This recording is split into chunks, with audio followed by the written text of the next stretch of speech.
Christine Lagarde a quitté Washington pour se soumettre aux questions des juges de la Cour de justice de la République à 14h cet après-midi. Procédure rare, la patronne du FMI a toujours affirmé avoir été de bonne foi.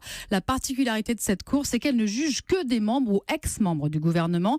On va voir avec vous, Marguerite Lefebvre, précisément qui sont ces juges. Eh bien, c'est l'originalité de cette Cour. Sur les 15 membres, il y a 3 hauts magistrats, mais aussi 12 hommes politiques, 6 députés, 6 sénateurs, obligés de délaisser leur circonscription pendant plus d'une semaine pour siéger à temps plein à Paris. C'est le cas de Jean-Luc Warsmann, député Les Républicains des Ardennes. Moi, c'est grave. On a accès évidemment aux pièces du dossier, à des centaines de pages à lire. On a également eu des éléments de la défense. On va entendre toutes les personnes qui sont convoquées comme témoins par les différentes parties. On oublie sa couleur politique au moment où on entre dans cette cour ?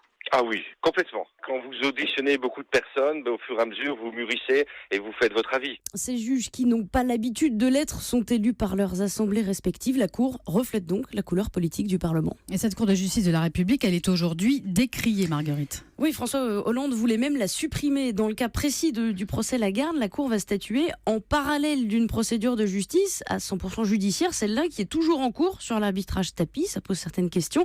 Et par ailleurs, au-delà des étiquettes, des politiques qui jugent leur père, ça n'est jamais simple.